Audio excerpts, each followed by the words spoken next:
여러분 안녕하세요. 화학 강사 김준입니다. 이번 시간에는 2025학년도 화학2 9월 모의평가 해설 강의 진행하도록 하겠습니다. 1번 문제 보시면 수소 연료전지에 대한 설명이라고 되어 있고요. 수소 연료전지는 수소를 연료로 사용해서 전기 에너지를 발생시키는 장치죠. 이때 이 수소를 어떻게 얻을까가 중요한데 다양한 방식이 있는데요. 그 중에 광촉매를 이용해서 물을 분해하는 방식도 있습니다. 기억으로 적절한 건 물이 되고요. 사실 내용을 몰라도 수소를 얻을 수 있다라고 되어 있는데 지금 화학식들 중에서 수소를 포함하고 있는 게 물밖에 없는 상황이긴 하죠. 답 1번으로 내주시면 돼요. 2번은 세 가지 물질의 결정 구조를 모형으로 나타냈다라고 되어 있고요. 칼슘의 단위세포 한 변의 길이가 A인 정육면체라고 되어 있네요. 칼슘은 채심입방 구조냐라고 묻고 있는데 꼭지점과 면의 중심에 입자가 있으니까 면심입방 구조에 해당해요. 기억 틀린 보기가 되고요. 다이아몬드는 비금속 원소 간의 공유결합으로 이루어진 공유결정 또는 원자결정이라고 부르는 거죠. I2, 아이오딘은 분자에 해당하고요. 분자 결정이 맞습니다. 참고로 구조를 보면 칼슘과 마찬가지로 꼭지점과 면의 중심에 입자가 있으니까요. 면심입방 구조를 나타내고 있네요. 니은과 디귿이 맞는 보기고 답 4번으로 내주시면 돼요. 3번은 25도씨 일회이템에서 A로부터 B가 생성되는 반응에 대한 열화학 반응식이라고 되어 있고요. 엔탈피를 나타낸 것이라고 되어 있어요. 기억번에 정반응이 흡열 반응이냐라고 묻고 있는데 반응 과정에서 엔탈피가 증가하는, 즉 델타 H가 양수인 반응이고 흡열 반응에 해당합니다. 정확한 델타 H 값은 생성물의 엔탈피에서 반응물의 엔탈피를 빼주면 되고요. X-Y로 정리되는 게 맞죠. 역반응과 정반응의 활성화 에너지 크기를 비교하라고 되어 있는데 역반응의 활성화 에너지는 여기에 있고요. 정반응의 활성화 에너지는 이쪽에서 결정이 되죠. 정반응 쪽이 큰 거니까 역반응 쪽이 크다라고 한 디귿은 틀린 보기가 되네요. 기억과 니은이 맞는 보기고 답 3번으로 내주시면 됩니다. 4번은 25도씨에서 세 가지 염에 0.1몰 농도 수액을 분류하는 과정이라고 되어 있고요. 일단 수액이 산성이냐라고 묻고 있는데 우리가 염에 대해서는 강산이나 강염기로부터 온 애들은 다 구경꾼이 되고요. 약산의 짝은 약염기, 약염기의 짝은 약산이 됩니다. 강산이나 강염기에서 온 Na+, Cl-는 다 제외를 해야 되고 가수분해 반응을 하는 건 약산, 아세트산의 짝 염기에 해당하는 아세트산 이온은 약염기예요. 그래서 물에 녹아 염기성이 되는 거고요. 마찬가지로 암모니아, 약염기의 짝산은 약산입니다. 암모늄 이온의 경우에 물에 녹아 산성이 되는 거죠. 그래서 CH3CO- 그리고 암모늄 이온이 물에서 가수분해 반응을 통해서 OH-나 H+를 내놓을 수 있고 지금 산성이냐라고 물었을 때 X가 예인 거니까요. 산성은 염화암모늄이 X가 되고요. NaCl은 오른쪽에 있으니까 Y자리로 들어가는 게 아세트산 나트륨이 됩니다. X는 염화암모늄에 해당하는 거니까 기억 틀린 보기가 되고요. 염의 가수분해가 일어나는가, 기억의 기준으로 적절하냐라고 묻고 있는데 NaCl은 가수분해 반응을 하지 않고요. Y의 아세트산 이온이 가수분해 반응을 하고 있으니까 기억으로 적절한 겁니다. Y의 pOH가 7보다 크냐? Y는 물에 녹아 염기성이고 즉 pH가 7보다 큰 거죠. 함정에 주의해야겠네요. pH가 7보다 큰 거니까 pOH는 7보다 작은 겁니다. 니은번만 맞는 보기가 됐고요. 보기들 중에서는 답 2번으로 내주시면 됩니다. 5번은 25도씨 일회이템에서 메테인 그리고 염소기체가 반응해서 생성물을 생성하는 반응식에 대해서 구조식으로 나타낸 열학 반응식이라고 되어 있어요. 그리고 결합 에너지 일부가 제시되어 있는데 델타 H 값을 결합 에너지를 이용해서 구할 때는 반응물의 결합 에너지 합에서 생성물의 결합 에너지 합을 빼주면 되고요. 비슷한 구조라서 동일한 결합들이 반응물과 생성물 쪽에 있을 때는 전체 결합 에너지를 계산하는 것보다 끊어지는 결합의 결합 에너지 합에서 생성되는 결합의 결합 에너지 합을 빼주는 방식이 조금 더 효율적이라고 했었죠. 지금도 델타 H 값을 구하라고 했는데 결합 에너지를 이용해서 계산할 때 C에 붙어 있는 H 3개는 동일한 거니까요. 끊는 건 이 자리를 끊어주면 되고 생성되는 건 CCl 결합을 붙이고 HCl 결합을 붙여주면 됩니다. 그러면 끊어지는 결합의 결합 에너지 합은 A와 B가 있는 거고요. 여기에서 생성되는 결합의 결합 에너지 합을 빼주면 되는데 CCl 결합과 HCl 결합이 있으니까 C와 D를 빼주면 되겠네요. A 플러스 B에서 C와 D를 빼주는 거니까 보기들 중에서는 답 2번으로 내주시면 돼요. 6번은 세 가지 물질, 가부터 다에 대한 자료라고 주어져 있고요. 옳은 것 고르라고 되어 있습니다. 수소결합이 존재하는 물질이 한 가지냐라고 물어봤는데 수소결합은 FON과 결합하고 있는 수소가 있어야 되죠. 지금 가나다에서 가능한 건 물밖에 없습니다. 한 가지가 맞고요. 기준 끓는 점, 다가 나보다 높은 주된 이유가 다가 나보다 분자 사이의 분산력이 크기 때문이냐? 나와 다를 비교했을 때 탄소에 염소 또는 브로민이 4개 결합하면서 둘 다 정사면체 구조예요. 무극성 분자에 해당하고요. 둘 다 무극성 분자인 거니까 분자 가림은 분산력만 존재하는 상황입니다. 그래서 끓는 점으로 비교하면 분산력이 다가 큰 거고 아래쪽에 분산력이 주요 원인이라고 설명하고 있으니까 니은번 맞는 보기가 되죠. 디귿번 분자 사이의 인력이 가장 큰 것 가냐라고 묻고 있는데 분자 사이의 인력을 단순 수소 결합으로만 비교하는 사람들 걸러내기 위함이네요.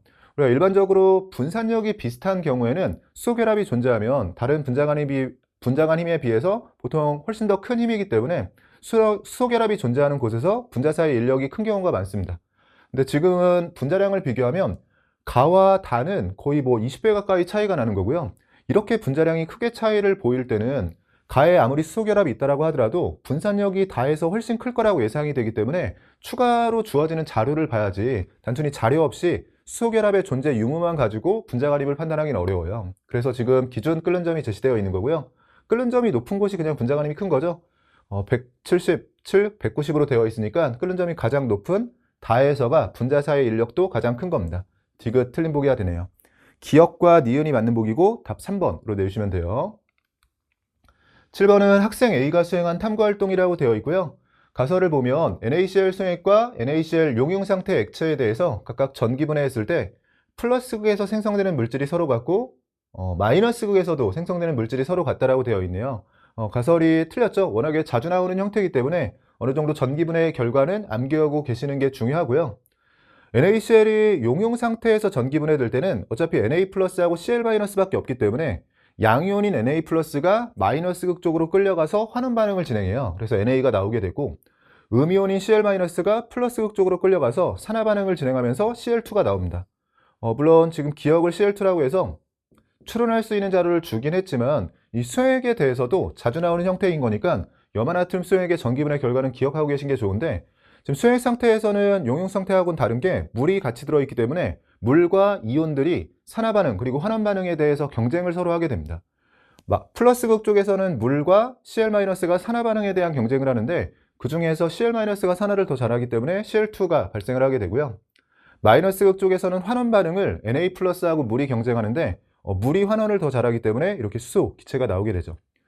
참고로 금속 이온들 중에서요. 우리가 주족금속이라고 부를 수 있는 1족, 2족, 그리고 13족의 알루미늄 보통은 자주 보이는 형태의 금속들이죠. 이런 금속들은 전기분해를 수액 상태에서 하면 물보다 환원을 못하기 때문에 다 물이 환원 반응을 진행해서 수소기체가 발생되는 상황이 벌어지게 돼요.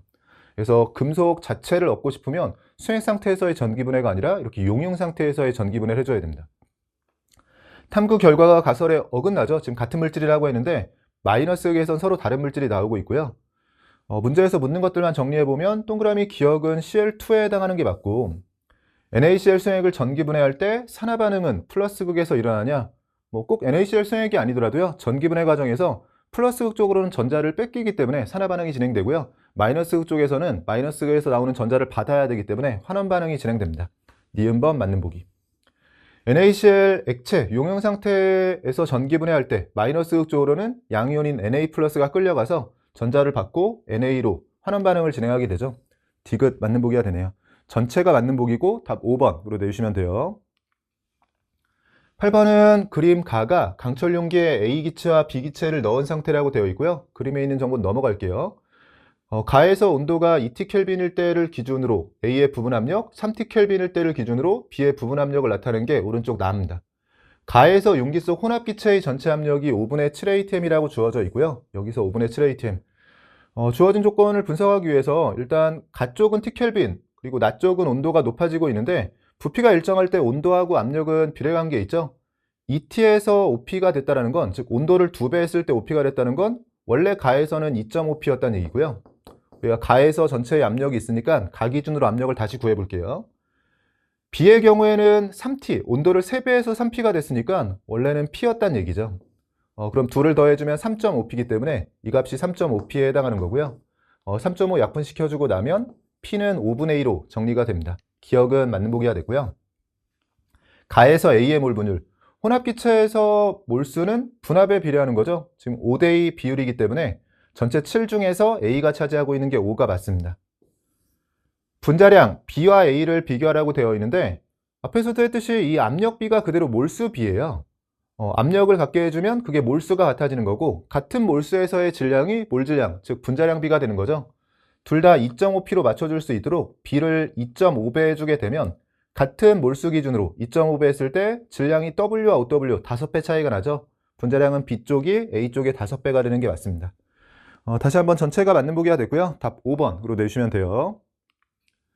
9번은 그림 가가 10% A 수액 300g이라고 되어 있고요. 나는 가에 A 고체 Xg을 추가해서 모두 녹인 수액, 다는 물을 Yg 추가한 수액이라고 되어 있습니다. A의 화학식량은 100이라고 되어 있고 10% A 수액 300g이라고 되어 있으니까요. 우리가 A와 물로 나눠서 생각해 보면 전체 중에 10%가 A인 거니까 A가 30g이 있고 물은 270g이 있는 거예요. 여기서 A만 추가해서 2몰랄 농도 수액이 돼야 되는 거고요. 2몰랄 농도의 정체를 먼저 밝혀보면 물이 1kg 있다라고 했을 때 A는 2몰 있는 상황이 되는 거고 2몰이자 화학식량을 고려하면 200g이 됩니다. 항상 몰랄 농도가 나왔을 때는 보통 간단하게 이 몰랄 농도에 대해서 정체를 먼저 밝히는 거죠. 2몰랄 농도의 정체는 물 1kg당 A가 200g이기 때문에 물과 A가 5대1 비율을 갖는 게 이 몰랄 농도 수액의 정체예요. 물과 A가 5대1 비율을 가져야 되니까 지금 나로 넘어오면서 물의 질량은 그대로인 건데 여기서 5분의 1배가 된다는 얘기네요. 5분의 1배 해주게 되면 54g이 되는 거고요. 이 54g을 맞추기 위해서는 추가로 24g이 더 필요한 거죠. A 자리에는 24가 들어가주면 될 것 같습니다. 나에서 다로 넘어갈 때는 2몰랄 농도에서 1.2몰랄 농도가 되는 상황인데 물을 추가해서 그렇게 바뀐 거죠. 우리가 몰랄 농도는 머릿속으로 용질의 몰수가 분자에 분모에는 용매의 질량이 있어요. 근데 물을 추가했기 때문에 용질의 몰수, 즉 분자는 그대로인 상태죠. 분자, 용질의 몰수가 고정되어 있다면 몰랄 농도는 용매의 질량, 즉 물의 질량에 반비례하는 겁니다. 그래서 2.0에서 1.2로 오면서 5분의 3배, 몰랄 농도가 5분의 3배, 근데 용질의 몰수가 고정이라면 물의 질량은 3분의 5배가 돼야 돼요. 물이 3분의 5배라고 했을 땐 3으로 나눠주면 90에 5를 곱해서 물의 질량이 450g이 돼야 되고요. 물이 450g로 바뀌기 위해선 추가로 필요한 게 180g인 거네요. Y자리에는 180이 들어가주면 될 것 같고 X가 24고 Y가 180인 거니까 더해주면 204가 되죠. 204. 보기들 중에서는 답 4번으로 내주시면 됩니다. 10번은 X에서 Z의 증기압력 자료라고 되어 있고요. 두 가지 물질의 증기압력 곡선 기역과 니은을 나타낸 것이라고 되어 있습니다. 온도에 따른 증기압력이 표시되어 있는데 100을 기준으로는 34와 51이라고 되어 있는데요. 지금 Z가 빠져 있기 때문에 바로 대응을 시키기는 어렵네요. 어쨌든 60보다 작은 곳에 XY가 있긴 한데 Z도 여기에 있을 수 있으니까요. 760을 기준으로 다시 봐야 될 것 같은데 760을 기준으로 해서는 100과 34라고 되어 있는데요. 여기서 Z가 34라면 이쯤이 되는 건데 여기에 포함된 게 없으니까 Z가 그려진다면 이쪽에서 그려져야 되는 거고 기역과 니은이 X하고 Y라는 걸 알게 됩니다. X와 Y를 다시 100mm Hg에 해당하는 증기압력을 가지고 계산해 보면 증기압력이 100일 때를 기준으로 X가 온도가 낮은 곳에서 100이 나온 거니까요. 기역이 X가 되고 니은이 Y가 되는 거네요. 동그라미 니은은 Y의 증기압력 곡선이 맞고요. Z의 기준 끓는 점, 기준 끓는 점은 증기압이 1기압이 되는 그런 온도인 거죠. 기준 끓는 점이라면 34도C를 얘기하는 거고 이 Z의 기준 끓는 점에서 Y의 증기압을 100과 비교하라고 되어 있습니다. Y의 증기압을 100과 비교하라고 했는데 34도C에서를 기준으로 하고 있거든요. 근데 Y는 100이 되는 건 51도씨고요. 34도씨는 51도씨보다 낮은 온도이기 때문에 증기압도 100보다는 작아지게 될 겁니다. 니은은 맞는 보기가 됐고 마지막 디귿은 60도씨에 760mmHg 거기서 X의 안정한 상위 기체냐라고 물어봤는데요. 60도씨를 기준으로 760이면 이쯤을 얘기하고 있는 거고 X는 지금 이 부분이 상의 경계, 액체와 기체가 안정한 상태에서 공존하는 거고요. 여기는 액체와 기체가 공존할 수 있는 상황이지만 이것보다 온도가 낮은, 우리가 수평선을 그리면 더 확실하게 볼 수 있죠. 이 선보다 온도가 낮은 쪽에선 액체로 안정하게 존재할 테고 선보다 온도가 높은 곳에선 기체로 존재하고 있을 거예요. 여기가 경계가 되는 거죠. 지금 이 위치를 물어봤으니까 액체와 기체가 공존하는 영역보다는 왼쪽에 있으면서 액체가 안정한 영역이죠. 안정한 상황은 기체가 아니라 액체로 들어가야 됩니다. 디귿 틀린 보기가 됐네요. 기역과 니은이 맞는 보기가 됐고 답 3번으로 내주시면 돼요. 11번 보시면 25도씨 일회이템에서 세 가지 열화학 반응식 그리고 이와 관련된 물질의 생성 엔탈피에 대한 자료라고 주어져 있어요. 열화학 반응식들이 주어져 있는데 가는 이산화탄소의 생성열이고요. 나는 지금 역반응을 보면 일산화탄소 CO의 생성열이 있는 거고, 다는 CO가 연소하는 반응이 제시되어 있네요. 흑연과 산소, 안정한 상태의 원소의 생성 엔탈피가 0이라는 건 사실 기억을 하고 있어야 되고요. 생성 엔탈피 비교를 해주는데 CO2나 CO가 만들어지는 과정에 대해서 발열 과정으로 진행이 되고 CO보다 CO2가 더 아래쪽에 있다 정도를 알려주고 있는 거네요. 묻는 것들 위주로 정리해 볼게요. 기억번에 흑연과 O2가 반응해서 CO2 22g이 생성될 때 반응 엔탈피가 2분의 AkJ이냐? 기억에서 얘기하는 반응은 가에 있고요. 대신 AkJ은 우리가 열학 반응식에선 개수가 몰수죠. 즉 AkJ은 1몰 기준, CO2 44g을 기준으로 AkJ이고요. 22g이라면 0.5몰인 거니까 절반에 해당하는 2분의 AkJ이 맞습니다. 니은은 A와 C를 비교해라. 흑연과 산소가 반응해서 이산화탄소 만드는 과정과 일산화탄소가 다시 연소하는 반응에 대한 건데 이 자료 활용해서 대략적인 위치를 판단해 주면 되고요. 지금 안정한 상태의 원소인 흑연과 O2에서 시작해서 CO2를 생성하는 반응에 대해서 이 과정이 CO2의 생성 엔탈피라고 했을 때 이걸 기준으로 CO의 경우에는 마찬가지로 흑연과 산소에서 시작하는데 CO2만큼 내려오면 안 되잖아요. 중간에 있는 거고요. 사실 워낙 자주 나오는 형태 중에 하나이기 때문에 이 자료가 없어도 어느 정도 예상이 되는 게요. 흑연과 산소를 통해서 이산화탄소를 만드는 건 이산화탄소의 생성 엔탈피이자 생성열이기도 하지만 또 흑연 입장에선 연소열이에요. 정확히는 흑연이 연소해서 완전 연소해서 CO2가 되는 거고요. 이 과정에 대해서는 흑연이 연소했는데 불완전 연소해서 일산화탄소까지 온 거고 정확히는 개수를 맞춰주기 위해서 CO를 만들었으면 2분의 1 O2가 있어야죠. 그래서 2분의 1 O2씩 빼주면 흑연과 산소에서 일산화탄소를 만드는 거고요. 여기서 한 번 더 내려가는 이 과정에 대한 게 일산화탄소가 더 연소해서 이제 CO2까지 오는 겁니다. 물론 추론할 수 있는 자료를 줘서 안정한 상태의 원소에서 시작해서 CO2가 더 밑에 있고 CO는 그것보단 위에 있다라고 알려주긴 한 거거든요. 근데 그게 아니더라도 완전 연소하는 게 여기까지 온 거고 불완전 연소해 있고 그걸 또 연소시켜서 아래로 오는 거죠. 우리가 연소 반응이 발열 반응이라는 거 알고 있으니까요. 지금 이 셋을 다 연소처럼 생각해주면 완전 연소해서 여기까지 오는 거고 불완전 연소해서 이 중간에 있고요. 이걸 더 연소시켜서 여기까지 왔다. 뭐 이런 식으로 해석할 수 있습니다. 지금 주어진 A, B, C도 여기에 표현할 수 있는 게 이 자리가 그대로 A로 표현이 되는 거고요. B의 경우에는 흑연과 일산화탄소를 흑연과 O2로 바꾸는 거니까 이건 방향을 바꿔볼게요. 지금 여기선 뒤집어야 될 것 같고 정확히는 일산화탄소 기준으로는 개수가 지금 B가 되어 있는 건 2몰 기준인데요. 1몰 기준으로 분해하는 거니까 이 자리는 2분의 B에 해당하는 거고요.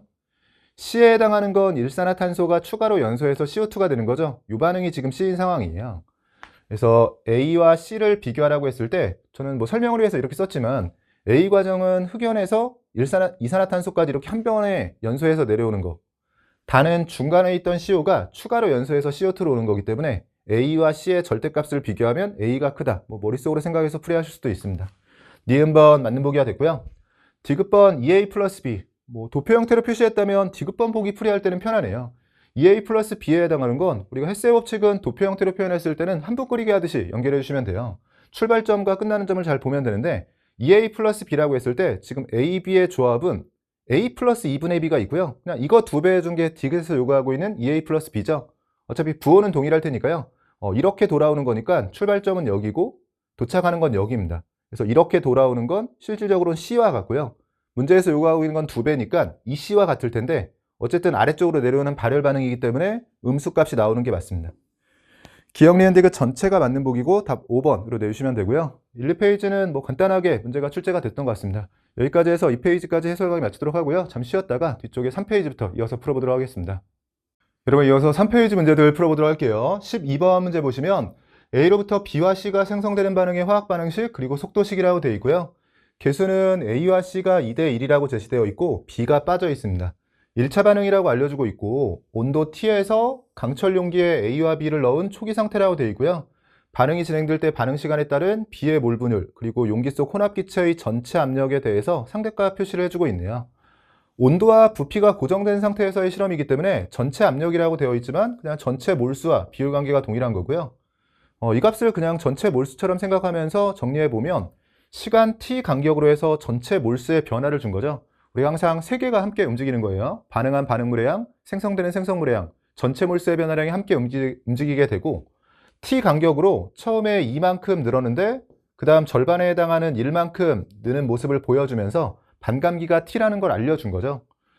이 16, 18, 19를 전체 몰수처럼 생각하고요. 반감기는 나온 거니까 자료 정리를 해보면 B의 몰분율, 전체 몰수 중에 B의 몰수인데 아래쪽을 기준으로 정리해보면 전체 16 중에서 B가 차지하고 있는 게 8이에요. 그럼 처음에 전체 16 중에 B가 8인 거니까 A도 8로 시작했다는 걸 알 수가 있고요. 이 자리는 전체 19 중에서 B가 14인데 전체 19를 그대로 쓰고 있으니까 얘는 바꿔 쓸 필요가 없네요. 이게 그대로 정리가 된 거고 19와 14를 우리가 아래쪽에서 쓰고 있는 값과 동일하게 쓸 수 있고요. 그럼 여기서 B의 개수가 나오는 게 2t까지 오는 동안 반감기가 2번 지났죠? 그럼 A는 초기 값에 4분의 1만 남았을 테니까 2가 남아있고 6이 반응한 게 됩니다. 6만큼 반응했을 때 지금 B가 얼마나 생겼냐 봤더니 B도 6이 생겼어요. 그 얘기는 A와 B가 1대1로 반응했다. 즉 개수비가 1대1이라는 거고 B자리를 2라고 준 거고요. 그럼 구하라는 것 중에서 B는 찾았고 X가 필요한데 전체 몰수 중에서 B의 몰수, 전체 몰수는 아래쪽 이 상대값을 그대로 몰수로 쓰기로 했죠. 18을 기준으로 해서 T자리는 반감기, A가 반감기만큼 지나서 4만큼 반응했다면 개수를 고려했을 때 B도 4만큼 생성이 된 겁니다. 8에서 4만큼 생성이 됐다면 12가 되겠죠. 워낙에 간단한 문제네요. X는 3분의 2가 되고요. 분모의 3분의 2라면 뒤집어서 2분의 3을 곱해주면 되니까 2가 약분되면서 3이 나오게 됩니다. 3이면 보기들 중에서도 답은 3번으로 내주시면 되네요. 13번 문제 보시면 온도 압력에 따른 물질 A와 B의 안정한 상을 모두 나타낸 자료라고 되어 있고요. A와 B의 상표형 그림을 순서 없이 나타냈다고 되어 있습니다. 일단 A, B를 대응시켜야 되는데 자료를 보니까 3중점 위주로 주어진 상태에서 지금 B에 대한 자료가 2번 주어졌으니까 B에서 시작을 하면 될 것 같아요. 자료의 형태는 온도를 고정한 상태에서 압력을 바꿔가는 실험. 그럼 상표형도 안에서는 온도를 고정한 거니까 세로선을 그려서 생각을 해야 되고요. 3중점을 기준으로 압력을 바꿨을 때 액체가 나올 수 있어야 돼요. 근데 오른쪽에서는 3중점에 해당하는 온도에서 세로선을 그렸을 때 액체로 안정한 영역이 없죠. 즉 가가 B고 나가 A란 얘기네요. 검산 차원에서 B는 3중점에서 세로선을 그렸을 때 액체로 존재하는 영역이 분명히 있는 거고요. 이때 액체로 넘어가기 위해서는 3중점보다는 더 압력이 커야 되네요. 3중점보다 압력이 큰 쪽, 지금 P1보다는 그럼 P2가 더 압력이 더 크다라는 것 정도 알 수 있고요. 정확하게 압력이 어느 정도 표시되어 있으니까 좀 정리를 해볼게요. 일단 A와 B라고 했을 때 A에 대해서는 3중점이 T1과 P2예요. 그럼 이 자리가 T1이 되고 P2에 해당하는 압력이 5.1이라는 걸 정확히 준 겁니다. B에 대해서는 3중점이 T2와 P1, 3중점 온도는 T2가 되고요. 압력은 이 자리가 P1인 건데 P1에 대해서는 1기압보다 작다 정도만 준 거군요. 묻는 것들만 이제 정리해 볼게요. 기억에서 동그라미 기억이 기체냐라고 묻고 있는데요. A에서 3중점보다 낮은 압력, 3중점보다 낮은 압력에서 기체 상태가 안정한 게 맞습니다. 기억은 맞는 보기가 됐고요. T2도시의 P1 ATM에서 A, 마찬가지로 오른쪽에서 살펴봐야 되는데 T2도시라면 0.0098, 그러면 1과 마이너스 56.6 사이가 될 테고요. 그때의 P1 ATM이라면 1기압보다도 작은 거니까 위치상으로는 한 이쯤이 되겠죠. 안정한 상은 기체가 되고 두 가지가 아니라 한 가지가 됩니다. 니은번 틀린 보기. B의 녹는 점 P2와 1ATM에서를 비교하라고 되어 있어요. 녹는 점은 융의 곡선에서 비교해야 될 것 같고요. 1ATM은 이쯤에 있고 P2에서를 묻고 있는데 P2는 5.1ATM인 거니까 10과의 사이 뭐 이쯤에 있는 겁니다. 그러면 P2로 넘어가면서 1ATM보다 녹는 점이 더 낮아졌죠? 높다가 아니라 낮다로 들어가야 되고요. 디귿도 틀린 보기가 되네요. 기억번만 맞는 보기고 답 1번으로 내주시면 돼요.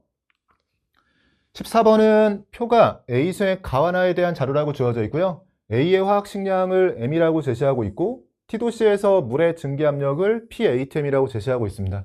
퍼센트 농도 1ATM에서의 어느 점 내림, T도시에서의 증기압력이 주어져 있고요. 일단 증기압력은 아래쪽에 A가 비발성, 비전해질이라고 되어 있죠. 그리고 라우레 법칙을 따르고 있으니까 이 T도시에서의 증기압력이 정확한 등식관계로 써볼게요. 순수한 물의 증기압을 기준으로 여기에 용매의 몰 분율을 곱한 값이 돼요. 용매이자 물의 몰 분율을 곱한 거고 P는 지금 같이 들어가 있으니까요. 이 숫자에 해당하는 값이 결국 용매인 물의 몰 분율입니다. 몰분율은 전체 몰수 중에서 물의 몰수에 대한 비율 관계를 제시하고 있으니까 결국 물과 A의 몰수에 대한 비율 관계를 준 거고요. 물의 분자량이 18로 주어진 가운데 이 자료를 활용해서 A의 화학식량 그리고 X를 구하라고 되어 있습니다. 일단 여기서 몰분율이 나오면서 물과 A에 대한 몰수 관계를 줬으니까요. 이걸 가지고 먼저 정리해 볼게요. A와 물에 대해서 이쯤에 표시해 보면 전체 1000구 중에서 물이 1000이죠. 그럼 물이 1000이라고 했을 때 전체 1000구가 되려면 A의 몰수는 9몰.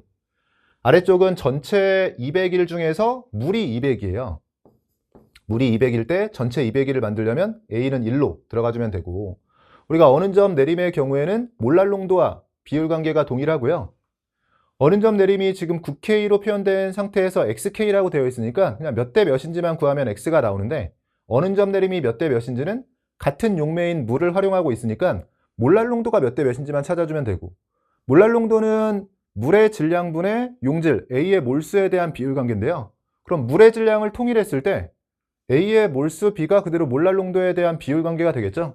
이런 것들은 실전에서는 이제 머릿속으로 생각하시면서 결국 몰랄 농도는 용매의 질량과 용질의 몰수에 대한 건데, 분모에 들어가는 용매의 질량을 통일해주면 그때의 용질의 몰수 B가 몰랄 농도 B가 됩니다. 지금은 물의 몰수에 대한 거지만 물의 몰수가 같으면 그게 물의 질량이 같은 거니까요. 그냥 아래쪽 5배 해주면서 정리해주면 되네요. 이 자리를 5배에서 1000으로 바꿔주면 여기는 5가 되고요. 같은 물의 몰수이자 질량에 대해서 들어있는 용질의 몰수가 9대 5면 몰랄 농도가 9대 5, 어느 점 내림도 9대 5가 됩니다. X자리는 5로 자연스럽게 구해지고, A의 화학식량을 구하기 위해선 퍼센트 농도 자료, 가를 활용해주면 될 것 같아요. 가에 대해서 조금 더 정리해보면 화학식량을 구하기 위해선 A와 물에 대해서 몰수 자료는 있는데 질량 자료가 필요할 것 같고, 그 질량 자료를 여기서 준 거네요. A와 물에 대해서 질량으로 생각해보면 퍼센트 농도는 전체 용액의 질량 중에 용질의 질량 곱하기 100을 해서 나오게 됩니다. 100을 곱해서 이 값이 나왔으니까 원래 용액 질량분의 용질 질량에 대한 비율은 103분의 3이었을 테고요. 즉 전체 103g 중에서 3g이 A. 그럼 A를 3g이라고 했을 때 전체 103g이 되려면 물은 100g이 되는 거고, A와 물에 대한 질량비, A와 물에 대한 몰수비가 나왔죠. 우리가 언제든 질량을 몰수로 나누면 몰질량, 즉 화학식량에 대한 비율이 나오는 거고요. 정리는 여기서 해볼게요. A와 물에 대해서 질량으로는 3대 100인데 몰수로는 9대 1000이에요. 그럼 이게 분자량비가 되는 거고요. 약분해주고 약분해주고 대각선으로 올려주면 10대 3의 비율을 가지고 있습니다. 10대 3이라고 했는데 A는 실제 분자량이 18, 그러면 6배인 거니까요. 여기도 6배 해주면, 죄송해요, 물의 실제 분자량이 18이 되면서 6배인 거고요. A 쪽도 6배 해주게 되면 A의 분자량은 60으로 정리가 됩니다. 60에 5를 곱해주면 300이 되고요. 보기들 중에서는 답 4번으로 내주시면 되네요. 오른쪽 15번 문제 보시면 A로부터 B가 생성되는 반응의 화학 반응식 그리고 농도로 정의되는 평형상수라고 되어 있고요. 개수는 2와 1로 명확히 제시되어 있습니다. 가는 T1 켈빈에서 실린더에 A 기체가 들어있는 초기 상태고 나가 평형 상태인 거고요. 피스톤을 고정해서 부피를 고정해줬고 온도를 T2로 변화시킨 후에 다시 새로운 평형 상태라고 되어 있네요. 나와 다가 평형 상태인 가운데 나에서는 B의 부분 압력을 8분의 3의 ATM이라고 줬고요. 다에서는 A의 몰 분율을 7분의 3이라고 줬습니다. 지금 나에서의 분압이나 다에서 A의 몰 분율은 어차피 전체가 고정되어 있는 상황이기 때문에 몰수비를 주겠다고 선언하는 거나 마찬가지네요. 나에서는 피스톤이 자유롭게 움직이면서 전체 압력이 1ATM이기 때문에 A가 8분의 5라는 것도 같이 알려주는 거죠. B가 8분의 3이라면 A는 8분의 5. 즉 둘에 대해서 몰수비가 5대 3인 거고요. 비슷하게 다에서는 몰 분율을 줬는데 어차피 A, B밖에 없기 때문에 전체 중에 7분의 3이 A라면 전체 중에 7분의 4가 B에 해당하는 거예요. 그래서 7분의 3이면 7분의 4가 되면서 3대 4 비율 관계고, 제가 일부러 색깔을 달리한 건 지금 서로 간에 A, B 간의 비율 관계는 주어져 있지만 나에서의 A와 다에서의 A가 5대 3이라는 건 아닙니다. 그냥 A, B에 대해서 5대 3, 여기는 3대 4라는 걸 찾은 거고요. 이 둘의 스케일을 맞추기 위해서는 추가 정보가 필요한 거고, 아래쪽에서는 T1 켈빈 그리고 T2 켈빈에서의 평형 상수의 비를 묻고 있는데 지금 부피가 동일한 상태이기 때문에요. 우리가 평형 상수를 쓰는 다양한 방식들 제가 평가원 기출문제 풀이하면서 계속 설명을 드렸어요. 근데 이렇게 부피가 동일할 때는 원래라면 우리가 몰수로 평형 상수 쓰듯이 써주고, 부피에 대해서 지수의 반응 분자수에서 생성 분자수를 빼준 게 들어가죠. 그러니까 이걸 우리가 K 값을 만약에 몰수를 이용해서 쓴다라고 했을 때는 NA의 제곱분의 NB, 몰수를 이용해서 표현상수 쓰듯이 써주고, 부피에 대해서 지수 자리에는 반응 분자에서 생성 분자 수를 빼주니까 2-1로 1이 되면서 이 부피만 곱해주면 되는데, 지금 표현상수의 비를 구하라고 한 상태에서 이 V가 동일하죠. 그러면 그냥 몰수를 가지고 구한 표현상수의 비가 그대로 실제 T1과 T2 켈빈에서의 표현상수의 비로 들어갈 수가 있습니다. 그럼 우리가 해야 될 건 노란색과 지금 파란색으로 표현하고 있으면서 아직 상대값 스케일을 맞춘 상태가 아닌데요. 둘의 상대값 스케일을 맞춰주기만 하면 될 것 같고, 이 과정에서는 사실 눈치가 빠르신 분들은 그냥 맞추려고 했는데 지금 A하고 B가 2대1로 반응해야 되잖아요. 근데 5에서 시작해서 3이 되면서 A가 2 줄었는데 B는 1 늘었죠. 그럼 정반응했다라고 했을 때 그냥 맞으니까 사실은 상대값이 그대로 둘은 스케일이 맞는 상태거든요. 근데 지금은 이제 우연히 맞아 있지만 혹시 이렇게 맞지 않는 상황에서도 맞출 수 있어야 되니까요. 이런 상황에서는 보통 한쪽으로 몰아서 정리하죠. 이렇게 둘 다 같이 있는 상태에서는 우리가 비례상수를 찾기 어렵고, 그래서 한쪽으로 몰아서 A로 다 몰던가 또는 B로 다 몰아서 정리해 주시면 됩니다. 저는 초기 상태를 기준으로 A 쪽으로 다 몰아보면 B가 A 쪽으로 바뀔 때 2배로 A가 생성이 돼야 되니까요. 3에서 시작해서 6만큼 늘려주면 이 노란색 기준으로는 처음 시작할 때 A가 11만큼 있었다고 생각할 수 있고, 여기서도 파란색 기준으로 B를 전부 다 A로 바꿔볼게요. 4만큼 반응했을 때 얘는 8이 생기는 거니까 여기도 11입니다. 예상했던 대로 지금 둘은 이미 스케일이 맞는 거였거든요. 그래서 초기 값으로 바꿨을 때 이렇게 맞는 상황이 된 건데, 만약에 이렇게 초기 값으로 바꿨을 때 이 자리가 8이다. 그러면 11과 8인 거니까 노란색을 11분의 8배 해주든 파란색을 8분의 11배 해주든 이렇게 바꿔놓은 상태에서 계산을 했어야 되는 거죠. 지금은 둘이 초기 값이 동일한 거니까 보정할 필요가 없죠. 왼쪽이 5와 3이라고 했을 때 이 자리는 3과 4로 그대로 쓸 수 있고, 그럼 나에서 몰수로 평형상수 구하듯이 해주면 A제곱분의 B인 거니까 25분의 9 형태로 쓸 수가 있고요. 이게 T1 켈빈 분자로 들어갈 거고, 그래서 25분의 3이죠. 그리고 다해서 비슷하게 몰수로 평형상수 구하듯이요. A제곱분의 B 형태로 써주면 9분의 4요. 죄송해요. 갑자기 계산이 왜 이렇게 안 되는지 모르겠네요. A제곱분의 B니까 9분의 4 형태로 써줄 수가 있고요. 이거 정리해주면 100분의 27 형태로 정리가 됩니다. 제가 평형상수를 활용하는 다양한 방식들 보여드렸었는데, 이렇게 몰수와 부피를 가지고 해도 되고, 또는 우리가 비율을 한번 써주고 남는 게 있으면 그 남는 것만 정확히 써주는 방식으로도 많이 썼었죠. 검산 차원에서 정말로 100분의 27이 나오는지, 제가 설명드렸던 평형상수 쓰는 방식들 중에서 제가 사실은 제일 많이 쓰는 건 비율로 쓰고, 남는 것들에 대해서 정확히 농도로 한번 쓰는 거니까 그걸 활용해서 정리해보면, T1에서의 평형상수는 A, B에 대해서 비율 관계를 일단 5분의 3이라고 쓰고요. 반응물 쪽에 A 하나가 남으니까 A의 정확한 농도 V분의 5인데 아래쪽에 있으니까 5분의 V 형태로 곱해주게 되죠. 비슷하게 T2에서의 평형상수는 3분의 4, 일단 A와 B의 비율 관계를 써두고요. 그리고 A가 마찬가지로 분모 쪽에 남아있으니까 같은 부피 V라고 했을 때 V분의 3, 근데 분모에 있으니까 뒤집어서 3분의 V 형태로 써주게 됩니다. V가 약분되면서 결과적으로는 동일하죠. 지금 100이 분모로 들어가게 되고 3이 3개에 들어가면서 27이 분자에 들어가는 100분의 27 형태로 정리가 됩니다. 100분의 27 보기들 중에서는 답 1번으로 내주시면 돼요. 16번은 약산 HA의 이온화 반응식 그리고 이온화 상수 KA라고 되어 있고요. 수의 가부터 다가 0.1몰 농도의 HA 그리고 0.1몰 농도의 NaA, 약산과 그 약산의 짝염기의 부피를 달리해서 혼합했으니까 완충유액 상황일 테고요. 완충유액 상황에 대해서 산염기 비율과 pH를 나타낸 것이라고 되어 있어요. 다의 산염기 비율에 대해서 자료가 주어졌고, 아래쪽은 산염기 비율과 pH 관련해서 그래프 형태로 표현이 되어 있습니다. 제가 계속 강조를 했던 게 이 산에 대해서 KA 값의 의미를 파악할 때요, 수소이온 농도와 산염기 비율 이런 식으로 쓸 수 있어야 되고, KA 값이 고정된 값이라고 했을 때 수소이온 농도와 산염기 비율이 독립적으로 움직이지 못하고 둘이 곱해서 일정한 값을 가져야 되잖아요. 그래서 KA를 볼 때 수소이온 농도 곱하기 산염기 비율, 또는 KB를 볼 때도 수산화이온 농도와 산염기 비율 이런 식으로 볼 수 있어야 되고요. 지금 이 문제는 사실은 약간 교과과정 외라고도 볼 수 있는 게 이 계산 방식이요. pH와 관련해서 핸더슨-하세 방식이라는 게 있어요. 근데 그 핸더슨-하세 방식을 너무 노골적으로 출제한 것 같은데, 핸더슨-하세 방식이 뭐 별게 아니라요. 사실은 이 식에서 우리가 수소이온 농도와 산염기 비율이 중요한 두 가지 변수잖아요. 그래서 항상 우리가 산을 볼 때는 KA 값을 둘로 나눠서 수소이온 농도와 산염기 비율의 곱으로 볼 수 있어야 된다. 제가 평가원 기출 해설하면서 정말로 강조를 많이 했던 거고, 근데 여기에서 pH와 산염기 비율이라고 되어 있잖아요. 근데 pH가 나오려면 여기서 마이너스 로그를 양변에 취한 거죠. 근데 양변에 마이너스 로그를 취했다라고 했을 때 마이너스 로그의 Ka가 되고, 여기는 마이너스 로그의 수소이온 농도가 되고, 여기에 마이너스 로그의 산염기 비율에 대한 게 되는데요. 어차피 비율인 거니까 농도는 빼고 써볼게요.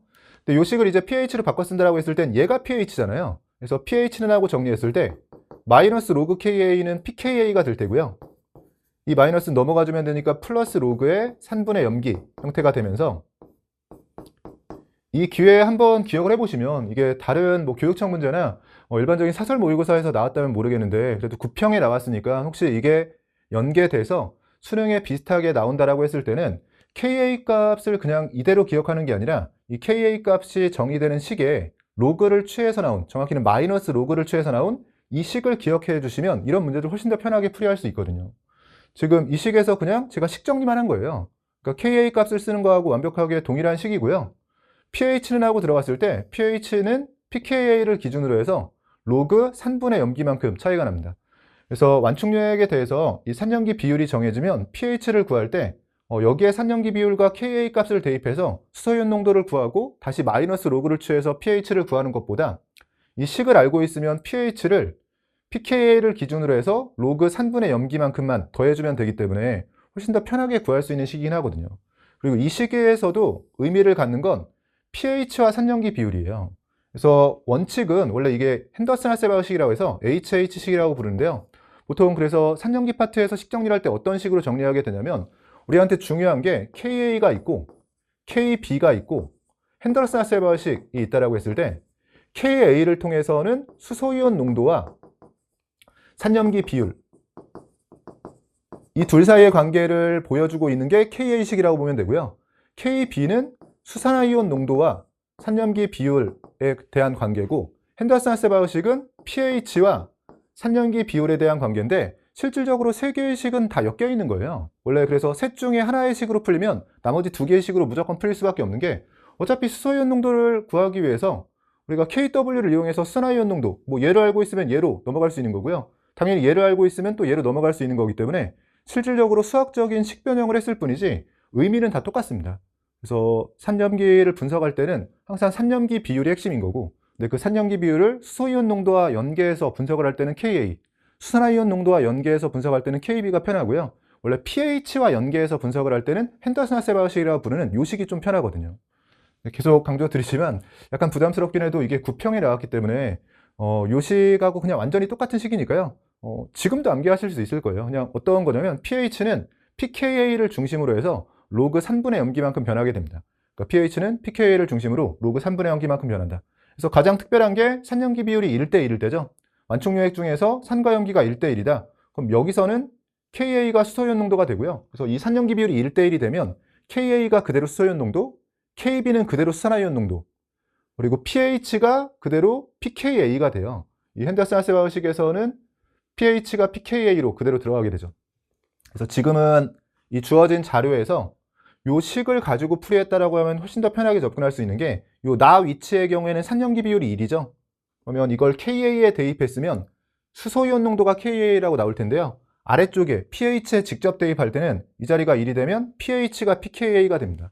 그래서 이 자리가 그대로 pKa 자리인 거고, pKa가 x다, 즉 마이너스 로그의 Ka 값이 x라고 했을 때는요, pKa가 x면 Ka 값은 10의 x가 되겠죠. 여기 마이너스 로그를 취해서 이 값이 x가 나왔다고 생각할 수 있습니다. 기억이 맞는 보기가 되고요. 나의 소량의 NaOH를 첨가하면 산염기 비율이 어떻게 되냐, 항상 완충용액에는 산을 첨가하면 산이 늘고 염기를 첨가하면 염기가 는다라고 생각해 주시면 돼요. NaOH를 첨가하면 원래 산염기 비율이 나에선 1대1이었죠. 근데 어쨌든 강염기를 첨가하게 되면 염기 쪽이 늘어납니다. 그럼 1대1 비율에서 염기가 늘고 산이 줄어들게 되니까 분모가 커지면서 1보다 작은 값을 갖게 되고요. 다의 pH가 x-a냐라고 묻고 있는데, 이 a를 이용해서 나타내라고 되어 있는데, 지금 가자리를 보면 산염기 비율, 좀 조심해야 될 건 염기분의 산인 거니까요. 우리가 이 핸더슨-하세바우식에 들어가는 산분의 염기 형태로 계산하거나 요 Ka에 들어가는 요 비율로 계산할 때는 뒤집어서 생각을 해야겠죠. 여기서 계산하거나 여기서 계산하거나 어차피 수학적으로 결과는 동일한데요. 우리가 이 식을 공부한 김에 이 식에 대입해 준다라고 생각해 주면 가에서는 산염기 비율이 2예요.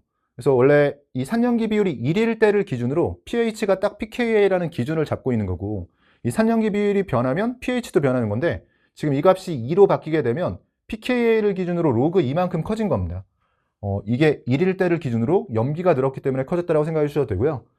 그럼 이 자리가 문제에서 묻지는 않았지만 pKa를 기준으로 로그 2만큼 커지면서 x 플러스 로그 2 형태로 들어가는 거고, a가 로그 2예요. 근데 이때 다에 대해서 물어보면 다는 산염기 비율, 산분의 염기 형태로 했을 땐 2분의 1이죠. 그래서 다에 대해서 pH를 구하라고 했을 때는 이 pH가 pKa, x를 기준으로 플러스 로그 산분의 염기, 산분의 염기가 2분의 1이죠. 이렇게 들어가주면 이 값이 x-로그 2 형태가 되면서 a가 로그 2였고요. 그럼 x-로그 2라면 x-a가 a 형태로 정리가 되죠. 디귿번이 맞는 보기가 되고, 굳이 이 식을 적용하지 않고 ka 값을 활용해서 이 안에서 지수를 가지고 계산해 가면서 접근하셔도 돼요. 계속 얘기하지만 그래도 9평에 나왔기 때문에 조금 부담스럽긴 한데요. 이 식 지금 암기해 보세요, 여러분. pH가 pKa를 기준으로 플러스 로그 3분의 염기. 뭐 특별한 식은 아니고 ka의 양변에 마이너스 로그를 취해서 나오는 식인데, 우리가 수소이온 농도가 산염기 비율이라면 그대로 ka, 수산화이온 농도와 산염기 비율이라면 그대로 kb가 편하지만, 조금 더 편하게, 특히나 우리가 또 화투는 시간이 항상 부족하니까 조금 더 효율적인 계산을 pH와 함께 하려면 수학적으로 의미는 동등하지만 식 자체는 ka나 kb 식이 아니라 이 식을 활용해서 풀어주시기를 좀 추천드립니다. 정리해보면 기억, 니은, 디귿 전체가 맞는 보기였고요. 답은 5번으로 내주시면 되고, 3페이지도 16번이 좀 계산이 신경 쓰였을 뿐이지 특별한 문제는 없었던 것 같습니다. 저는 잠시 쉬었다가 마지막 남아있는 4페이지 문제들 이어서 풀어보도록 하겠습니다. 여러분, 이어서 4페이지에 남아있는 네모난 풀어보도록 할게요. 17번 문제 보시면 A로부터 B와 C가 생성되는 반응의 반응식과 속도식이라고 되어 있고요. A, B, C는 개수가 모두 1로 제시되어 있고 1차 반응에 대한 문제죠. 온도 T에서 강철 용기에 A 기체를 넣고 반응시킬 때 반응 시간에 따른 압력 관계를 나타낸 자료고요. 아래쪽에 2T와 3T 사이의 특정 시점에서 소량의 촉매를 첨가했다고 되어 있습니다. 촉매를 첨가하게 되면 활성화 에너지 그리고 속도 상수가 바뀔 수 있고요. 당연히 속도도 바뀔 수 있습니다. 즉 압력에 대한 비율 관계인 건데, 온도 부피가 고정이라면 몰수에 대한 비율 관계처럼 생각할 수 있고, 일정 시간 간격으로 주어져 있으니까 처음엔 당연히 반감기를 찾으면서 시작하겠죠. 어차피 비율 관계인 거니까 그냥 상대값으로 A를 1이라고 했을 때요, 반감기에 도달해서 0.5가 되면 A가 0.5 반응한 거죠. 그럼 B와 C가 각각 0.5가 생기고, A분의 B 플러스 C라고 했을 때 0.5분에 더해주면 1이 되니까 2가 되죠. 사실은 뭐 A가 2B가 되는 반응이라고 했을 때 그냥 반응물과 생성물의 비율로 많이 나왔던 자료이기 때문에 편하게 바로바로 대입해서 풀이하신 분들도 있었을 테고, 암기를 하신 분도 아마 있을 것 같아요. A가 2B가 되는 반응에 대해서 자주 나오는 자료인 거니까요. 이 비율 관계를 기억하면서 사실 처음에 시작해서 반감기가 됐을 때 1이 되고 그 다음 3이 되고 뭐 이런 식이거든요. 아니면 뭐 많이 풀다 보면 결국 반감기는 T 아니면 0.5T인 거니까 그냥 T일 때 반감기라고 생각하고 주어진 조건을 만족하고 있으면 그대로 넘어가신 분들도 있었을 겁니다. 또 뭐 실전에서는 그냥 정석대로 풀이한다고 해도 1로 두고 반감기에서 0.5 됐을 때 생성물의 총합은 1인 거니까 2가 되는 곳이 반감기다, 이렇게 시작을 했을 것 같고요. T가 반감기라고 하고 나면 반감기를 몇 번 더 써야 되니까요. 어차피 상대값으로 풀이할 때는 1보다는 조금 더 편하게 8로 저 같으면 시작을 했을 것 같고, B와 C가 0인 가운데 자료를 정리하면서 어느 정도 검사도 되겠죠. A가 반감기에 도달해서 4가 됐을 때 B, C는 각각 4가 생기니까 더해서 8이고요. 2를 잘 만족하고 있죠. 다시 한번 반감기에 도달해서 2가 됐을 때 A가 2 반응했다면 B와 C 각각 2만큼 전체는 4가 증가하면서 12가 돼서 6을 잘 만족하고 있습니다. 3T로 넘어가면서는 촉매를 썼기 때문에 이 비율 그대로 풀이할 수가 없으니까요. 보기에서 묻는 것들 이제 정리해 볼게요. 기억에서 X가 정촉매냐, 중간에 정촉매를 넣어서 반응 속도가 빨라졌냐라고 묻고 있는 건데, 이건 실제 비율 관계는 18로 제시가 되어 있는데 우리가 중간에 원래 반응 속도와 비교해서 더 빨라졌냐 느려졌냐를 봐야 되니까 어쩔 수 없이 촉매를 사용하지 않았을 때를 기준으로 삼기 위해서 한 번 더 계산을 했어야 되네요. 여기서 만약에 촉매를 넣지 않았다면 다시 한번 반감기만큼 지나서 1이 됐을 테고요. A가 1 줄었으니까 B, C는 각각 1만큼 늘어서 전체 2가 늘어서 14가 됐을 겁니다. 원래라면 14여야 되는데 지금 촉매를 사용함으로써 18로 커진 거예요. 근데 이 분수 형태의 자료가 커지려면 분모인 A는 줄고 분자인 BC, 즉 생성물은 늘어야 되는 거니까요.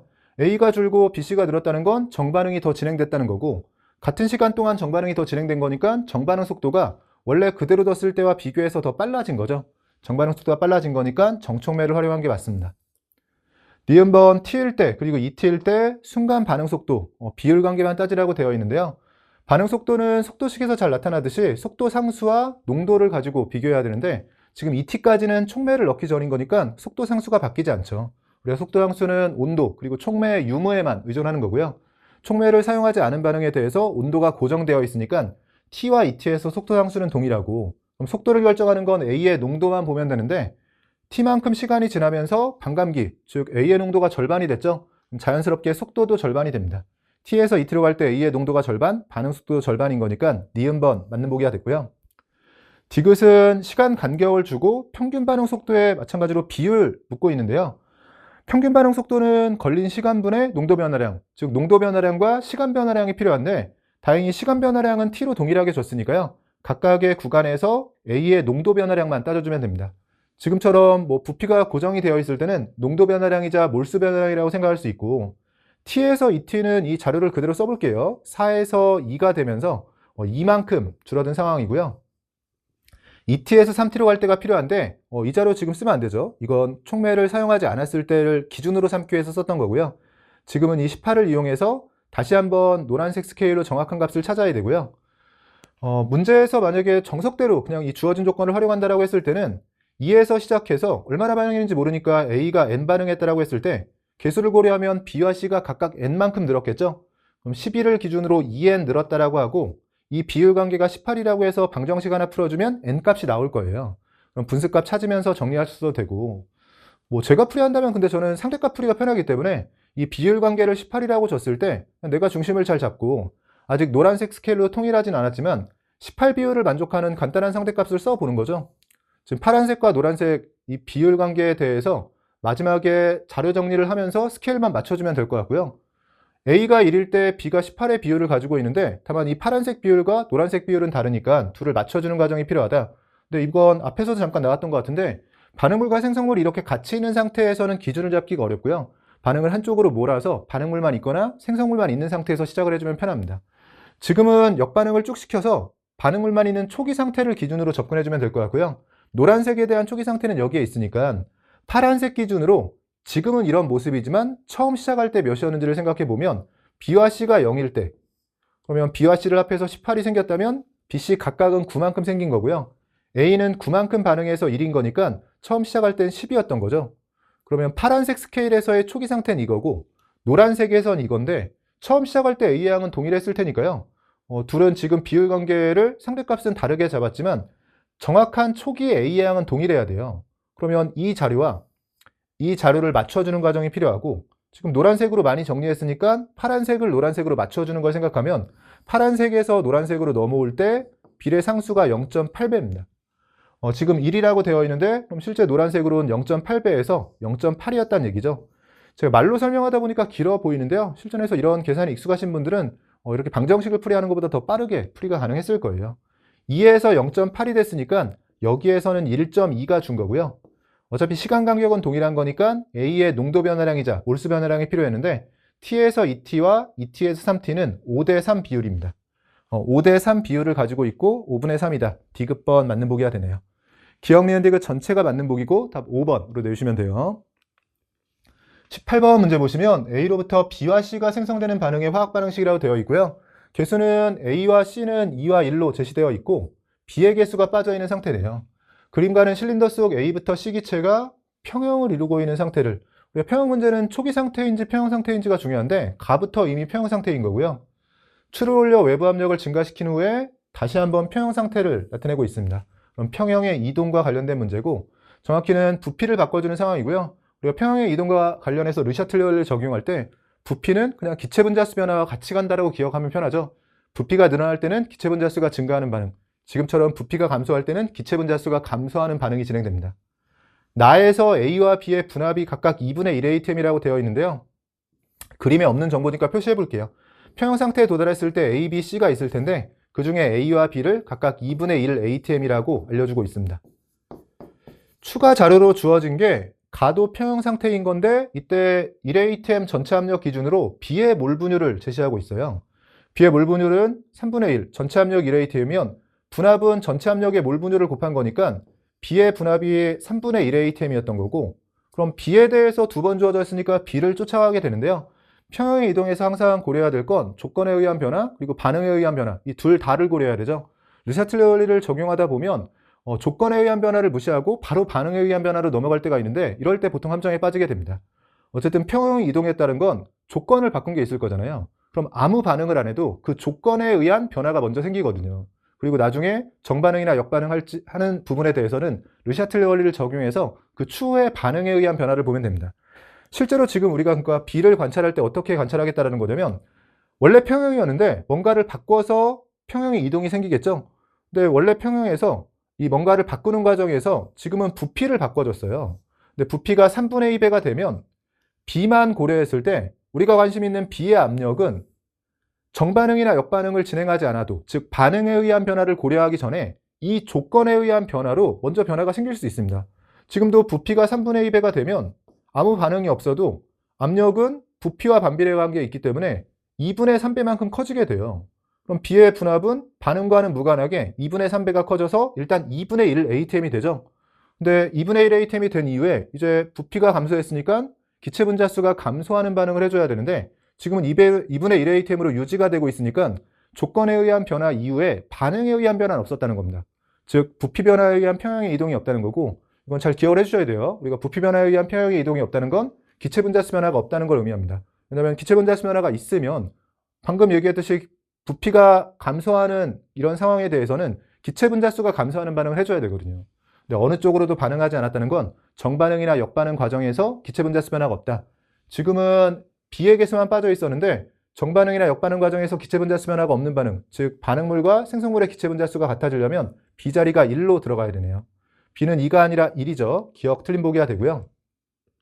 나머지 그럼 자료를 정리할 수 있는 게 결국 가에서 나로 갈 때 바뀐 게 없다는 얘기죠. 그럼 A, B가 나 쪽에서 분압으로 1대1이면서 혼합기체선 압력비로 1대1이면 몰수로 1대1이죠. 그러면 가에서도 마찬가지였으니까 B가 3분의 1일 때 A가 3분의 1 ATM 했다는 얘기고요.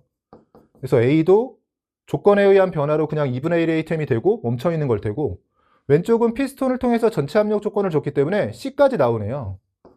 그러면 A, B, C가 다 압력이 같다? 그럼 몰수가 다 같은 거고요. 그건 여기서도 마찬가지일 겁니다. C가 2분의 1 ATM 상황이었을 테고, 그럼 A, B, C가 몰수가 다 똑같은 거니까 가하나에서 농도를 비교하라고 했지만 몰수가 동일하다면 그냥 부피의 반비례, 부피가 3대 1하면 가하나에서 농도는 2대 3 비율이 됩니다. 니은은 맞는 보기가 되네요. 마지막 디귿은 가해 실린더에 네온 기체를 첨가하면 역반응이 우세하게 진행돼서 새로운 평형 상태에 도달한다. 우리가 비활성 기체를 평형 상태에서 첨가하면 크게 둘로 나눠야 돼요. 일정 부피 조건에서의 첨가는 평형에 영향을 주지 않고요. 그건 뭐 기체 분자수 변화와 무관합니다. 일정 부피에서 비활성 기체를 첨가하는 건 평형에는 영향이 없고, 일정 압력, 이렇게 실린더에서 피스톤이 올려져 있을 때 여기에 비활성 기체를 첨가하면 부피가 커지는 효과가 있기 때문에 기체 분자수가 증가하는 쪽으로 평형이 이동해야 되는데, 지금처럼 기체 분자수 변화가 없는 반응이라면 부피 변화에 의한 평형의 이동이 없으니까요. 이렇게 일정 압력 조건에서도 비활성 기체를 첨가했을 때 평형의 이동이 없어야 됩니다. 역반응이나 정반응이 우세하지 않고 디귿 틀린 보기가 되죠. 니은 번보기와 맞는 보기네요. 답 2번으로 내주시면 돼요. 19번은 A로부터 B가 생성되는 반응의 화학 반응식, 속도식이라고 되어 있고요. A와 B의 개수가 1과 2로 명확히 주어진 상태에서 1차 반응임을 또 알려주고 있습니다. 서로 다른 온도 T1과 T2에서 아래쪽 그림 있으니까 넘어갈게요. 강철 용기 가하나에 A기체, B기체를 넣은 초기 상태라고 되어 있고요. 표는 가하나에서 반응이 진행될 때 반응 시간에 따른 B의 질량 백분율을 나타낸 것이다. T가 A분일 때 나에 들어있는 B의 양이 2N몰이라고 제시되어 있고요. X를 구하고 가하나에 들어있는 전체 기체의 질량비도 구하라고 되어 있습니다. 일단 질량 백분율이 주어져 있는데 전체 질량 중에서 B의 질량 곱하기 100 한 값을 준 거고요. 반응 과정에서 질량은 보존이 될 테니까 질량 보존의 법칙에 의해서 전체 질량은 가실험 안에서는 유지가 되고 또 나실험 안에서도 유지가 될 거예요. 조심해야 될 게 가하나의 전체 질량은 다른 게 A의 몰수는 초기에 같았지만 B의 질량이 같다라는 보장이 없습니다. 일단 자료를 보면 시간이 A분 간격으로 주어져 있는데 A분 또는 0.5분 이 정도가 반감기일 것 같긴 한데요. 자료 정리하면서 한번 해볼게요. 질량 백분율이 주어져 있는데 A와 B밖에 없기 때문에 B의 질량 백분율을 준 것처럼 보이지만 A도 준 거죠. 우린 생성물보다는 반응물 위주로 반감기 분석을 하니까요. 그럼 반응물인 A의 질량 백분율은 B가 52일 때 더해서 100이 나와야 되니까 48이고요. 여기선 더해서 100이 나오려면 23입니다. 그럼 전체는 일정하게 유지가 되겠죠? 뭐 전체를 100g이라고 두면 이 숫자가 그냥 질량인 건데요. A가 절반이 되고 있으니까 가실험에서는 A분이 반감기인 거네요. 그러면 48이라고 했을 때 앞쪽은 96으로 들어가야 되는 거고요. 문제에서 묻진 않았지만 B의 질량 백분율을 물어봤다면 4로 정리가 되는 상황입니다. 문제에서 요구하는 건 X 그리고 가나에 대한 전체 질량 비율인 거니까 아래쪽을 분석해야 되는데 조심해야 될 건 가와나에서의 전체 질량은 다르기 때문에 여기 80일 때 A가 20인 건 맞는데 얘랑 같다라고 생각해 주시면 안 돼요. 저는 헷갈릴 수 있으니까 색깔을 바꿔볼게요. 여기서 가의 질량 백분율은 20이 되는 거고 이때 또 하나 조심해야 될 건 반감기가 가에서 A분이라고 해서 또 나에서도 A분이면 안 되죠. 온도가 바뀌었기 때문에 달라질 수 있는 상황입니다. 그래서 추가 자료를 준 게 지금 나에 들어있는 B의 양을 2N몰이라고 줬는데요. 이 2N몰과 앞쪽에 A 기체 N몰씩 들어있었는데 N이라는 공통된 미지수를 활용해서 줬기 때문에 여기서 정리가 되겠죠. 지금 나 반응에서 전체의 80%에 해당하는 질량이 B인 건데 이 B에 대해서 정확히 살펴보니까 B2N몰이에요. 근데 반응식을 보면 B2N몰의 질량은 역반응에서 AN몰로 바뀌는 거죠. 우리가 이렇게 반응물과 생성물이 하나씩밖에 없다면 개수가 주어진 상황에서 분자량비는 이미 나온 거예요. 1몰의 A가 2몰의 B가 된다. 즉 1몰 A하고 2몰 B하고 분자량이 같은 거죠. 뭐 A의 분자량을 1이라고 두면 B가 0.5. 지금 분자량이 2배 차이인 거고요. 사실 분자량을 이용해서 뭔가 여기서 질량비 있고 분자량비 있으니까 몰수비를 찾으셔도 되지만 조금 더 센스 있는 풀이는 결국 B2N몰의 질량은 넘겨주면 AN몰의 질량과 같고요. 나에서 전체 중에 80이 그 B2N몰의 질량이자 B2N몰의 질량은 지금 우리가 해석한 게 AN몰의 질량과 같은 거잖아요. 이게 둘이 동일한 건데 그 AN몰이 초기에서의 A의 질량이죠. 그러면 나에서 B2N몰로 B가 80% 차지하고 있었으면 같은 질량으로 A가 가지고 있는 게 초기 상황인데 초기에서도 나 안에서 전체 질량은 안 바뀌었을 테니까 나에서 차지하고 있는 초기의 A의 질량이 전체 중에 80이었을 겁니다. 이 80을 그대로 가지고 있어야죠. 그래서 A가 80을 그대로 가지고 있고요. 이 부분 잘 이해해 보시면 그냥 편하게 X도 더해서 100이 나와야 되니까 20이라고 찾게 되고 X를 20이라고 찾게 되면 사실은 여기는 다 구한 거나 마찬가지인 게 초기에 지금 A가 전체 중에서 얼마를 차지하고 있는지가 나왔는데 전체 질량에 대해서 비율 관계를 묻고 있잖아요. 가와 나에서. 근데 가에서는 전체 질량이 A가 96일 때 전체는 100이죠. 그러면 가에서는 A 질량의 96분의 100배.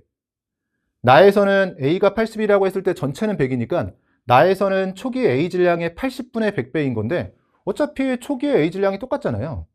지금 이해가 되시나요? 이게 그러니까 예를 들면 Wg이라면 여기도 Wg인데 우린 A 질량이 필요한 게 아니라 전체 질량이 필요한 거잖아요. 근데 그 전체 질량이 가에서는 초기에 A가 전체 중에 96이에요. 그럼 전체 질량은 96분의 100W일 거잖아요. 비슷하게 나에서는 초기 A가 80, 근데 전체는 100인 거니까 A 질량에 비해서 전체 질량은 80분의 100배. 근데 초기 A 질량이 Wg이었으니까 W를 기준으로 80분의 100배인 거죠. 실전에서 좀 이런 비율 관계가 익숙하신 분들은 어차피 얘네들은 동일한 거고 80과 96의 비율을 가지고 전체 질량에 대한 비율 관계 그러면 가와 나에서 80대 96의 비율을 가지고 있고요. 약분해주면 1.2가 되고 20에 1.1을 곱하는 거니까 24로 정리가 됩니다. 이 식을 그대로 넣어서 정리해 보셔도 되고요. 24가 됐고 보기들 중에서는 답 1번으로 내주시면 돼요. 마지막 20번 문제 보시면 기체와 관련된 실험이라고 되어 있고요. 화학 반응식 개수가 1대 3대 2로 명확하게 주어진 거 확인하고요. 온도 T켈빈에서 꼭지로 분리된 실린더와 두 강철 용기에 A 기체부터 C 기체를 그림과 같이 넣었다라고 되어 있습니다. 지금 압력과 부피, 몰수 뭐 여러 가지 자료를 통해서 줬고요. 꼭지 2를 열고 반응을 완결시킨다. 처음에 집중해서 읽으면 상황 파악을 하는 거죠. 일단 열고 A, B, C, 정확히는 A와 B가 반응해서 C를 만들었을 테고요. 이 상태에서 다행히 닿진 않네요. 다시 꼭지 2를 열고 제거한 후에 반응을 완결시킨다라고 되어 있고 고정장치를 제거했으니까 최종적으로는 압력은 다시 1atm 피스톤이 움직이면서 1atm 전체 압력 조건을 만족시켰을 테고요. 각가정 후 실린더 속 기체의 부분 압력에 대한 자료가 주어져 있는데 압력이 우리가 구해야 될 자료도 있지만 일부 압력이 제시된 곳도 있습니다. 다과정 후 혼합기체에서 전체 압력과 부피가 각각 1atm과 6분의 25V다. 피스톤 외부의 전체 압력을 1atm 조건을 여기서 다시 한번 확실하게 알려줬고요. 6분의 25V가 됐다라고 최종적으로 콕 두 개가 열려있는 상태에서 전체 부피에 대한 자료도 줬습니다. 항상 이런 기체 상태와 관련해서, 그러니까 기체와 관련된 양적 관계 문제를 풀이할 때는 어떤 값을 가지고 풀이할까를 내가 처음에 기준을 잘 잡아야 되거든요. 지금 제시된 자료가 몰수도 있고, 우리가 보통은 이제 온도가 일정한 상태에서 PV 값을 몰수처럼 풀이하던가 아니면 실제 몰수가 있으면 몰수로 풀이하던가 하는데요. 지금은 몰수는 하나만 주어진 상태고요. 나머지는 다 구해야 될 자료고, 압력은 여기에 0.5atm, 그리고 여기에 3분의 2atm, 어쨌든 압력이 조금 더 주어진 자료가 많으니까요. 일단 저는 몰수는 당장은 무시하고 온도를 고정한 상태에서, 온도는 어차피 T켈빈에서 바뀌지 않았죠. PV 값, 압력과 부피의 곱을 몰수에 대한 상대값이라고 생각하면서 정리하려고 하고요. 결과적으로 부피에 대해서는 V를 구해라가 아니라 V를 이용해서 V를 비례상수로 비율 관계를 주고 있으니까 V에는 간단하게 1 대입했다라고 생각하면서 V 소거하고 풀어보도록 하겠습니다. 그럼 내가 기준을 잘 잡고요. A의 경우에는 초기에 0.5만큼 있었던 거고, 지금 PV 값을 몰수에 대한 상대값을 해볼게요. 거기에서 시작해서 지금 나로 넘어가면서 이 꼭지 1만 열었으니까 전체 부피는 3이 된 거예요. 제가 저 파란색으로 쓰고 있는 걸 몰수에 대한 값을 PV라고 생각하면서 정리했다라고 해주면 A는 처음에 0.5가 있었고요. 이 가 그림에서 0.5가 있었다. 이점에 표시해 볼게요. B와 C에 대해선 모르지만 반응이 끝나고 나서 A는 없어졌죠. 그럼 PV 값으로도 0이 됐을 테고, 3분의 2atm 상황인데 지금 3리터 상황인 거니까 PV 값으로는 2가 된 겁니다. 이렇게 2로 바뀐 상황이고요. 근데 A가 0.5 반응했다면 개수는 명확하니까요. 1대 3대 2로 반응한다라고 했을 때 A가 0.5 줄게 되면 여기서는 1.5가 준 거니까 처음 시작은 3.5여야 되고요. 여기서는 1이 늘었을 테니까 처음 시작은 1이어야 됩니다.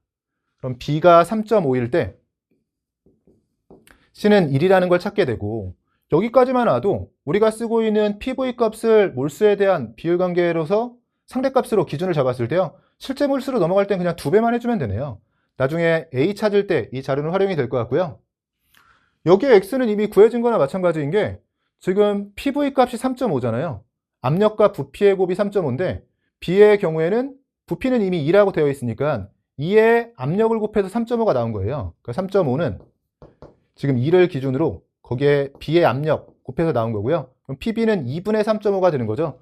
처음 시작할 때 2분의 3.5, 즉 4분의 7 atm으로 있었던 거고, 이 자리 X자리가 4분의 7이라고 먼저 구해지게 됩니다. 구하라고 한 것 중에서 X가 있었으니까 4분의 7은 표시해 놓고요. 요 A, 즉 PV 값으로 A의 몰수 정도만 구해주면 될 것 같은데, 이제 아래쪽으로 내려오는 상황을 보면 되겠죠. C에 대해서도 정리가 되는군요. C는 PV 값으로 1인데요. 이 정도는 그냥 눈으로 해도 되겠죠. C의 경우에는 압력과 부피를 곱해서 1이 나와야 되는데 부피가 2인 거니까 압력으로는 0.5atm 상황입니다. 그럼 0.5atm, OP가 0.5인 거니까 P는 0.1이고요. 그럼 이 자리는 0.8atm이 되는 거고, 0.8atm을 기준으로 부피가 최종적으로 다과정에서 6분의 25가 됐으니까요. 이 자리 우리가 PV 값으로 나타낸 C의 몰수에 대한 상대값을 구하기 위해서 6분의 25와 여기 5분의 4를 곱해서 C에 대한 PV 값을 구해줄 수 있을 것 같고요. 여기서 약분해주면 5가 되고 6분의 22자 3분의 10이 되네요. 그럼 여기서 3분의 10으로 최종적으로 꼭지 2까지 열고 반응이 완결됐을 때 3분의 10이 된 거고요. 그럼 여기서 정리가 되는 게 C가 3분의 6에서 3분의 10으로 3분의 4만큼 반응했죠. C가 3분의 4만큼 반응했다면 B의 경우엔 2대 3인 거니까요. 얘가 3분의 4 생성이 됐다면 2분의 3배에서 얘는 2만큼 반응한 겁니다. 여기서 2만큼 반응해서 이 자리는 0이 돼야 되고, 이 자리의 경우에는 여기서 0.8atm이라고 했을 때는 이 자리는 그러면 0.2atm, 전체 압력 1atm이라고 했으니까 0.2atm이고요. 혼합기체에서 압력비가 그대로 몰수비가 되죠.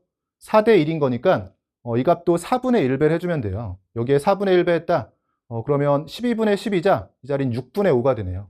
이 자리를 6분의 5로 쓸 수가 있고, A의 경우에는 이 꼭지를 열었을 때 원래 여기서의 반응 기준으로 없어졌다고 한 거고요.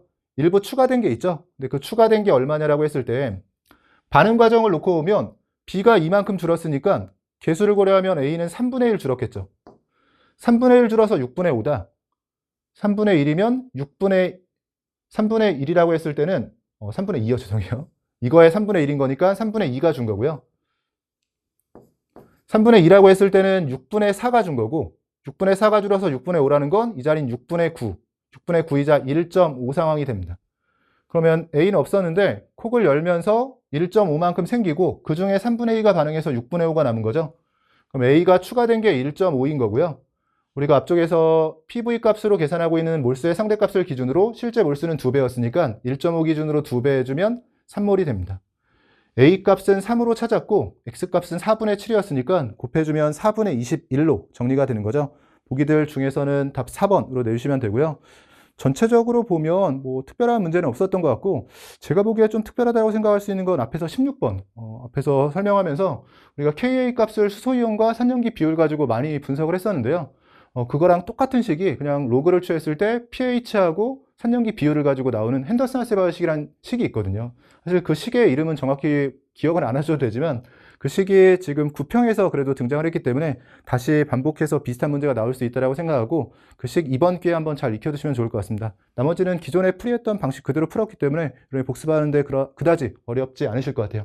전 여기까지 해서 2025학년도 화학2 9월 모의평가에 대한 해설 강의 마치도록 하겠습니다. 수고하셨습니다.